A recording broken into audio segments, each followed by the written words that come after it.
All right, so here I am as a little kid, thinking, being curious, wearing my lovely 70s fashion style.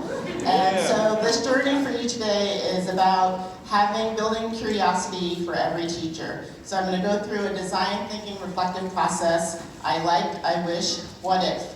How might we make every teacher feel like they're a maker and in turn empower their students to be makers too? So I like teaching. I've been a teacher for 15 years. This is a picture of me on my first day this school year with a big smile, ready to go, ready to charge in and work with, coach other teachers. I love working with children and adults of all ages, helping them to cultivate their creative practices, whether that's working with a friend's kid, my niece, other people's children, playing with Legos, doing arts and crafts, or in turn, collaborating with youth to help them develop new ideas. So this is a team that I helped create a mobile app for a student in their school who was blind, and they wanted to help him create navigating spaces. I love creating curriculum to inspire, working with high school or college students to help them engage with their ideas and think about what's next for them in their careers. But most of all, I enjoy working with teachers to help them foster their passions and the passions of others, their students, working with them to be able to think and build their curiosity and to be inspired by what they do. What I wish is that making felt like it was for everyone.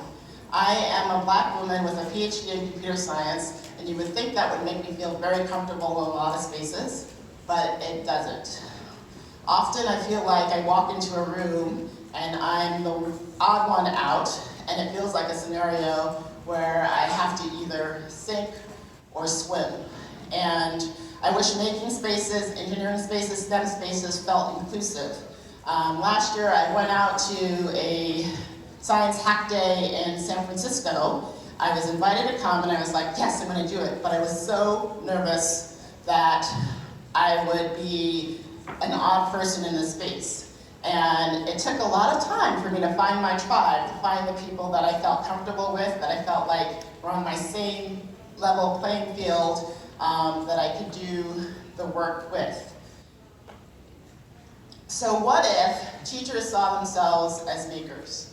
What if teachers saw the possibilities that making could bring to their classrooms and the curiosity that they can instill in their students?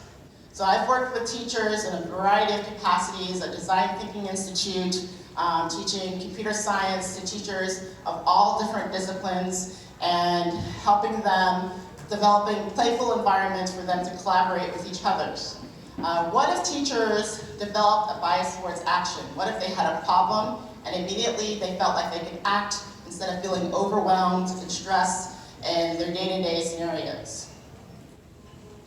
What if teachers could be courageous, be curious, be silly for a little while, be a student, be a learner, be engaged like their students, feel like what it is to be their student in a class when you don't know what you're doing?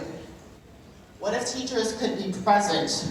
What if they had time to pause, sit with each other, learn something new, engage in an activity that is outside of what they do on a day-to-day basis? What if teachers cultivated confidence and creativity? These teachers have a wonderful smile on their face. They are so excited to just be learners and learn something new and have that thing work.